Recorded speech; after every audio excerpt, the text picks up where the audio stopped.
are we doing to destroy our men, to destroy our families? Because we don't know any better, or because we're too lazy, or because nobody has ever called on us to repent.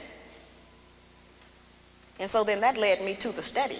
And so as I was going along, initially I was keeping up with names and addresses and all of those things for that so-called research that they talk about. And then I found out that we didn't have a control group. There was not one set of Negroes that I could point at and say, well, these particular Negroes over here, they didn't suffer from the psychological trauma of slavery, so we don't have to deal with that. I found out that all of us had the same problems, and that we were not as different as we think we are. We are all doing the same things. We're all practicing the same patterns of behavior. A pattern is something that people follow because they think it's the right way to go. We have been doing it and approving that behavior between each other because we think, well, this is just how you do it. We have not represented our own ideas. We have not had anyone to represent our own ideas to us. The only place we have learned about how to be a woman or how a man is to be a man is on television. We haven't had that kind of a chance to study ourselves. The white woman has been the only woman we have had an opportunity to study every day of our life, on television, in every magazine we ever picked up, in every newspaper, on every radio. She's been the only model we have had. And if we think that that's not important, then we need to, look at that again. We have studied that, and we have made up and came up with requirements that the white people have set for us for our man. And if he cannot come up to those requirements, then we have decided that he is impotent and unable to be our man because he's disqualified, because he does not qualify by the standards that the white people have set up. We think a good, successful relationship is one where everything goes our way. The first time it stops going our way, then we got a serious problem. We want our man to do everything we tell him to do, but we don't want to do anything he tells us to do.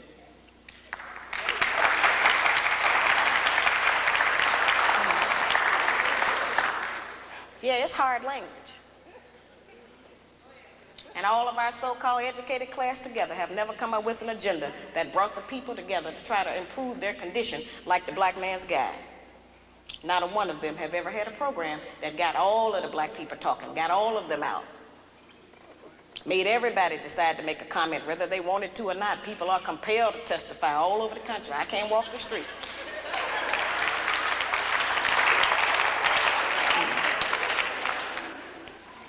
See, we've never been examined, as I said.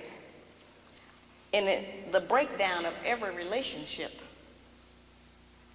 each party in the relationship shares 1/2 the responsibility. That's 50% of the responsibility.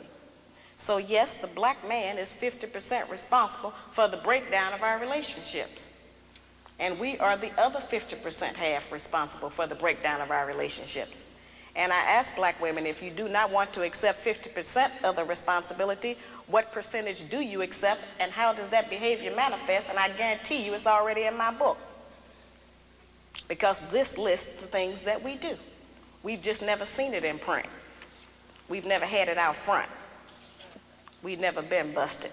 But now we have the equality we've been crying for. They're busted and so are we.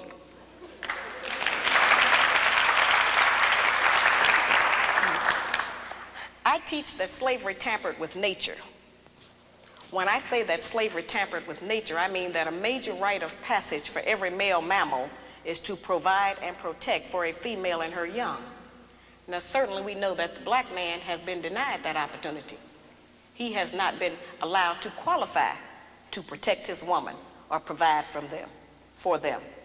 They have told us that the only provision that the black man is qualified to give us is one of money. And we have made finance the major focus of our relationships with them. We have made the one thing that most of them don't even have be the criteria. We have been taught that if they do not give us money, that we are not to even allow them to be a father to their child. We have been taught that if he does not give us money, then he is not qualified to tell us what to do. We have been taught that if he does not give us money, that he doesn't have any rights in the home. It's whoever is making the money who has the rights. That's not our system. The black man provides more in a black home than just financial support.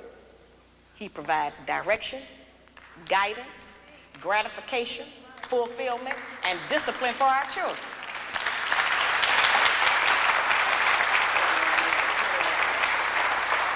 Those are the principles that are missing in our home today, which is why our children are savage in the streets.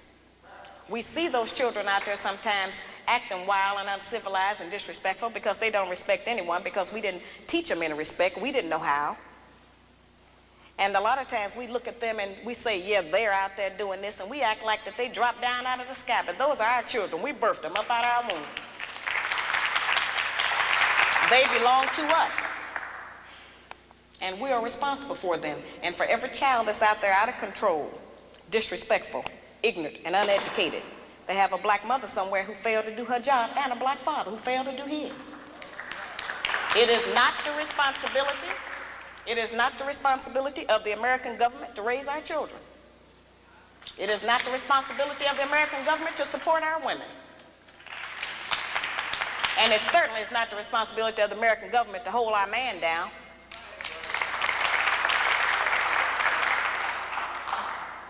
This book is to allow us to have a new chance to start all over and say, yes, this is what has happened. I didn't make myself like this. We don't get anything from ourselves. We pick it all up externally. And as we have picked up these bad habits, we can, decide that we are not going to do them. See, what has happened is that we have been turned, sisters, into kind of like Frankenstein. I think everybody remembers the Frankenstein monster. He had somebody's arms, somebody's legs. He even had somebody else's brain inside of his skull. Oh, he was functional, but he was not himself. And so, yes, we are functional. We have been taught that having a good job means that we are a total success. We have been taught that the solution to all the problems of the black people in America is to get a job with the white people. That's just not the truth. And that's certainly not saying that it is not important for us to have money for food, clothing, and shelter. And it's not saying that we as black women are not strong. I'm here today to represent some of that monumental strength we say we have. This does not mean that we are not strong. We don't have to put our man down in order to be strong. I'm just saying that we have used our strength in the wrong direction. We've been using it against our man instead of for him. If we use the kind of strength and influence that we have in this society to support the black man, won't anybody be able to come against him? But every man is judged by his woman, and if his woman say he ain't nothing, then the whole world believes he ain't nothing.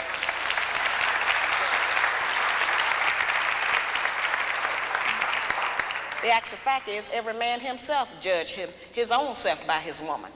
He can be out in the world being great, and the whole world can be kneeling to him. And if he come home and she say, you ain't nothing, you ain't been nothing, then that's who he believes. And yes, we have insulted our man in front of our children. It wasn't intentional. We just been frustrated. We couldn't make you brothers do what we want you to do. We didn't have anybody else to tell sometimes. So we would say it over the children. He ain't no good. He make me sick. He's stupid. If he loved you, he would be here with you. When every man in here know that his relationship with his children is predicated on his relationship with their mother. And if they are not getting along with us, they are not going to spend any time with the children. That's just how that is. And I talk to brothers around this country, and I have testimonies and tons of letters from brothers who write and tell me that my book made them to decide to try to be a man again and try to have a woman. Now, if you think that's not an important work, I got black men who write me and say, you have made me decide not to have another white woman. I'm going to try to get back with the sisters and try them one more time.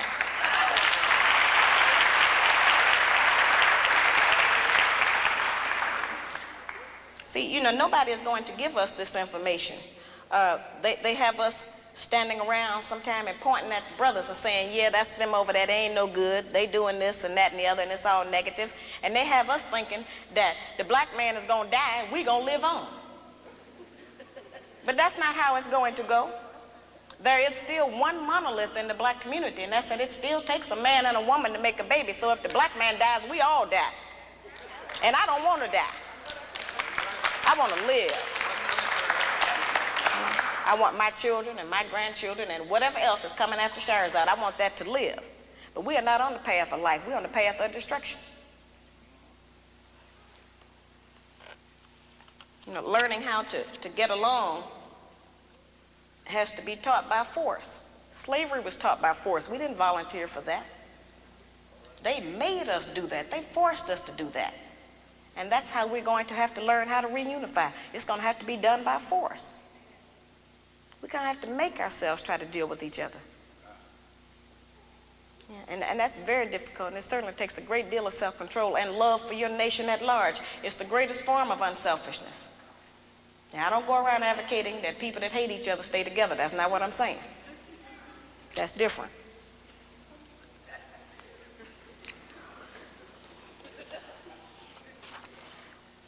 We can't solve a problem or get to a solution about a problem that we refuse to acknowledge that we have.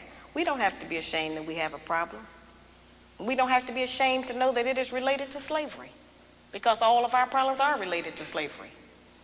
And I know that that seems to be some old hat issue, and everybody want me to stop talking about that. Nobody would tell the Japanese woman to forget about the fact that during World War II, the white man interned her family, took all of their personal possessions. Nobody would tell her to forget about that. Nobody would tell the Indian woman, forget about the fact that the white man came over here and took your country and put you and your babies out on the reservation. And nobody would dare to tell the Jewish woman to forget about the Holocaust, so why I got to forget about slavery?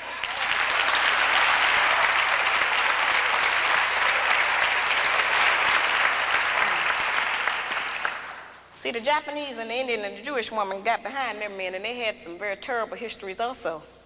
But because they got behind their men and supported them and worked with them, those people are successful today. They own property, they have businesses, they got great land here and abroad. You know, they have stocks, bonds, whatever America has to offer, they own part of that. They are in a position to make decisions because they have some ownership. It's only been the black man and the black woman who didn't reunite after a terrible time. And so today we are splintered. We don't have very much. We practice envy and jealousy. You know, they taught us a lot of bad habits that we practice against each other. If we practice everything we practice against each other, against the white man, they'd have been killed out of America. Most of that stuff we reserve for our own kind, and that's wrong. We have had that rumor that we are the backbone of the black nation because it has served to make us think we were better than the black man. We have walked around and wore that as some kind of a sacred garment. And our men have had to struggle up under the already preconceived notion that they wasn't no good. We have always heard that the black man leaves us. He walks out on us. He don't love his children. He won't take care of his family. He beat his women. He do a lot of horrible things.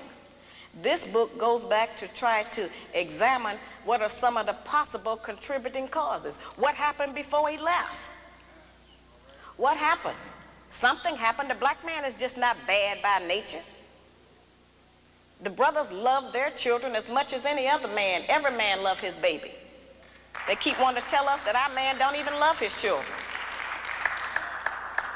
He's not a mother, though. He's a father. He's not going to have the same kind of connection to the cub that we have. We can't expect that.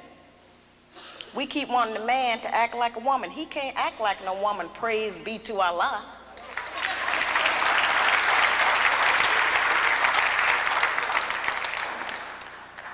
I wrote the book so that the brothers would understand what's going on, because most of what we charge them with is that he can't, quote, handle us.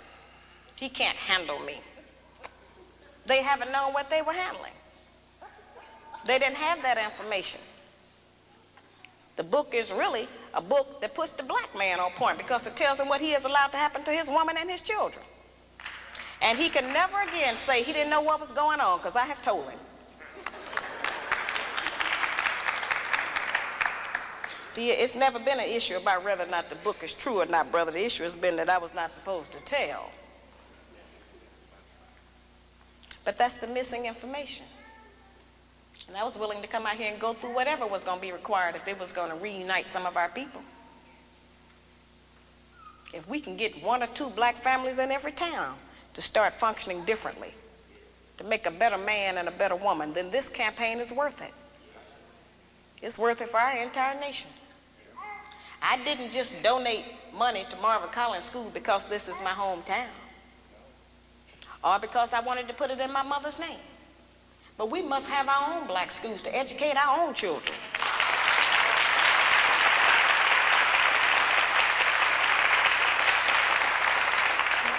We have to educate our own children. If it's in a closet, I would rather support them to have my own kind, trying to teach my own kind, than sending them out there into the white people's school and let them tell them all kind of nonsense that they want to.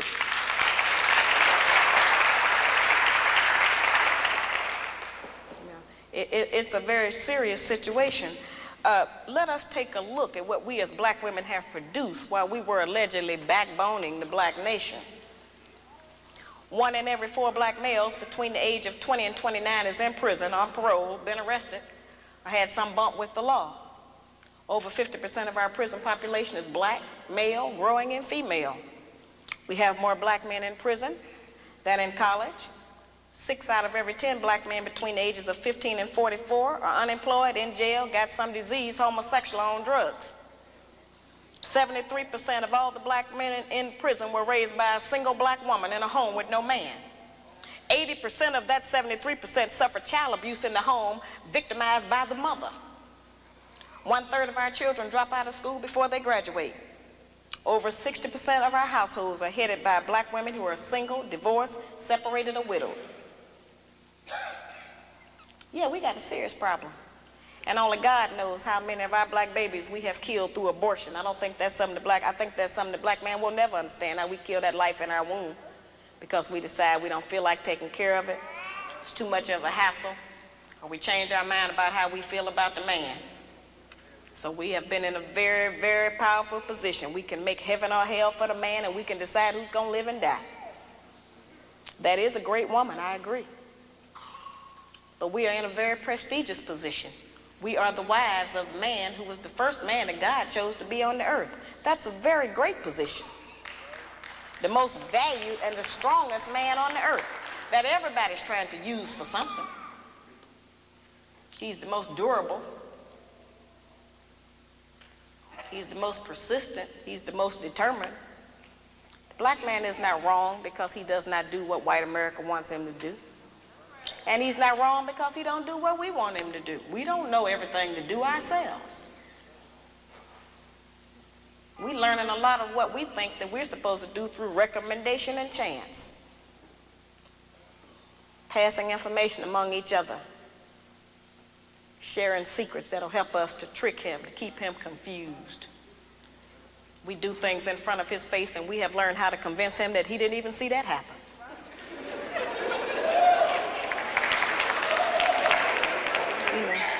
Just serious situations. This is the first platform the black man has ever had to air his grievances about the black woman, because nobody would ever listen to him. They listen to us, and we have had many complaints.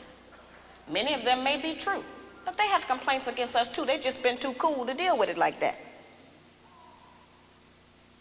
And then God sent Sister Shahrazad and said, we're going to deal with it now. History can't be complete without dealing with it. We cannot let the history live and die and record that we were all right and they were all wrong, because that's just not the way it is. We are good people, but we are both going to be a good people.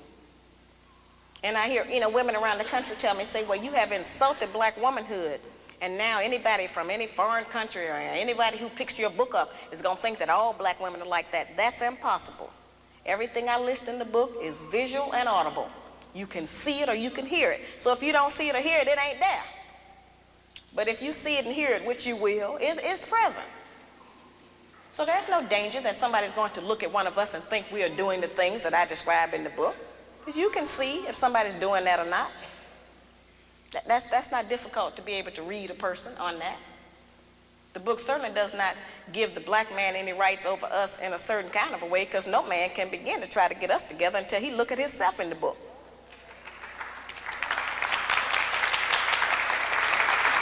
See, we represent problem number 2. They already know who problem number 1 is. Now, I know that many of us have heard a lot about, allegedly, as I said, about how much money I'm supposed to be making. I have to mention that because that's what they mention in all of the newspapers around the country. It's the weirdest thing I ever heard of. One article in Emerge magazine, before I left, day before yesterday, I come out of Boston, I went back through Philadelphia, and somebody had faxed me a copy of an article out of Emerge magazine, and the magazine said that they were still getting letters about my book. but that they had decided not to print anything else about it because they had decided that my book had made enough money. So I called the editors up. I told my secretary, I said, get him on the telephone. So I asked him, I said, that was a very ridiculous and ignorant remark to make, brother, since you don't know what the book sells for or how many I've sold or any of that. I say, plus, why don't some of you black people get together and go tell IBM and Adidas and Nike and Reebok that they made enough money? You know, those are the people robbing our people. You know, I said, go down there and tell Xerox they made enough money and see what they say. I have security. Mostly not because of black women. We ain't gonna do nothing but fuss. You know, I have security because of black men. The book puts the black man on point. They get hysterical, they go into denial, they jump the seats, charge down the aisles. You'd be surprised. So it's not the black woman that this book is upset, because many of our black men don't want to take responsibility for their families. Many of them, not just because of financial reasons, many of them have accepted so much of the hype in the media that they don't know what it would be like to be in charge. They got doubt. They have fear. They are afraid that they will fail. We are all afraid of failure. The major tool that was used against us during slavery was the implication of fear. We have to get past that fear. Our men have to stop being scared to say, yes, I'm the head of the house.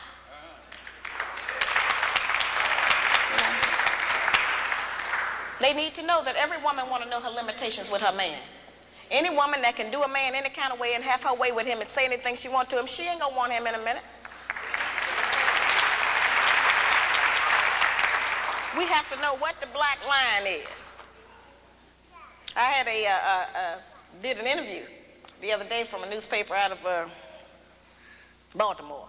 Anyway, so they had brought down the camera crew and stuff, and so they were trying to interview me. So, of course, they got on that favorite part of the book, you know, that everybody deal with. And so he asked me, I ever been slapped in the mouth? So I told him, I say, well, this book is not an autobiography, first of all. I said, and secondly, I said, I don't get that far out of control. I say, since that's how it's described, it's very easy to keep that from happening. Just don't do that. So I said, I don't do that. I don't talk like that. I said, I can tell by his tone of voice when it's time to stop talking.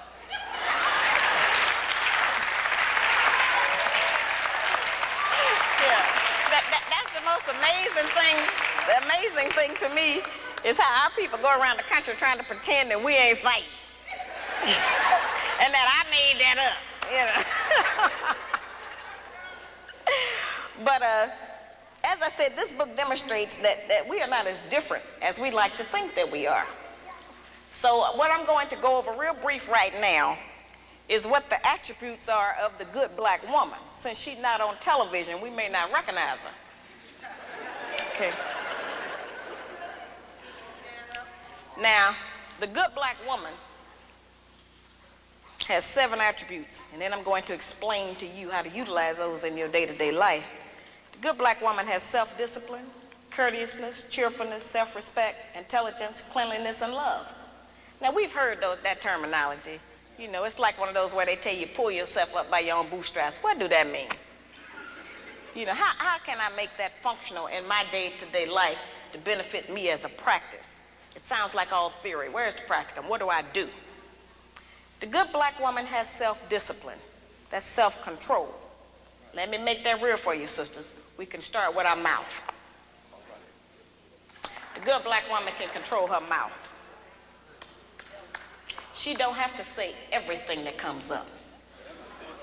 It's okay if he get the last word sometime. You know, she don't cuss in public.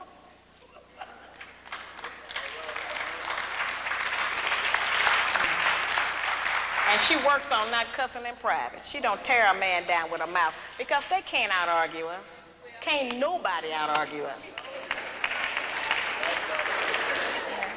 I have charged that we nag our men too much. We keep our men's head tied up so much with our petty grievances about our personal relationship that he don't have time to think and plan for our future. Because he got to deal with what's going to happen with us every day. You know, it's real odd. When the black man come home, he almost have to do a wind test or stick his toe in the door. He don't know what's waiting. know who in there today. He know it's a possibility that there's some kind of new monster that he didn't even know about yesterday. So, you know, we need to not make it like that. We need to not be so vicious with our mouth. You know, men are not petty like that. They're not going to out-argue us. And it has been proven that verbal abuse is just as harmful as physical abuse. So let's not use our mouth to do that to him. The good black woman is courteous. She says, thank you, baby. I appreciate you doing that. I appreciate every effort you make. Try harder. I'm going to work with you. Thank you. I know you did your best. Now that's a whole new language.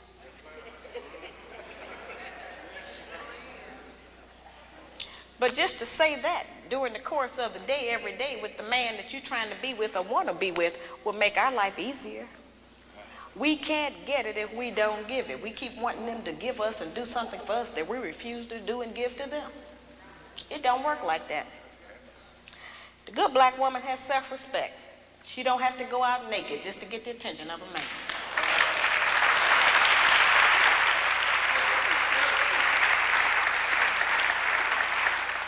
I have sisters all over the country, and they come up to me after the lectures, and they'll be talking to me, and they'll say, well, you know, all he think about is sex. All he think about is my body. I say, why don't you show him something else? And then here's the really good one. They'll come up and they'll have on a weave. They have on false eyelashes, another whole face, false fingernails, and all of that. And then they'll say, but I'm looking for a real man.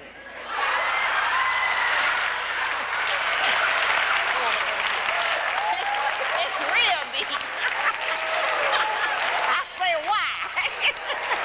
What you want a real man for? The good black woman can pull a dress down without thinking that it devalues her. She doesn't have to use her body because she has so many other good attributes about herself to get the attention of a man. We can take the sisters in a position to take all of the charge and sexual energy out of the black community by just dressing differently. We have the power and control over that. That don't stop you from being beautiful. You know, that don't stop you from getting a man. And it certainly puts things on the right perspective so some other judgments can be made other than physical. It don't take no knowledge, wisdom, and understanding to have a sexual reaction. That's the most base. We spend less time doing that than anything else we do. So, you know, that doesn't always have to be the forefront issue. We know we are capable of that. The good black woman has intelligence, meaning that she knows how to behave properly in the streets. She's not in the wrong place. Some of our women don't know what else to do other than go to the bar. They need some activities. Some of our women thinking that staying home on the weekend is some kind of sin.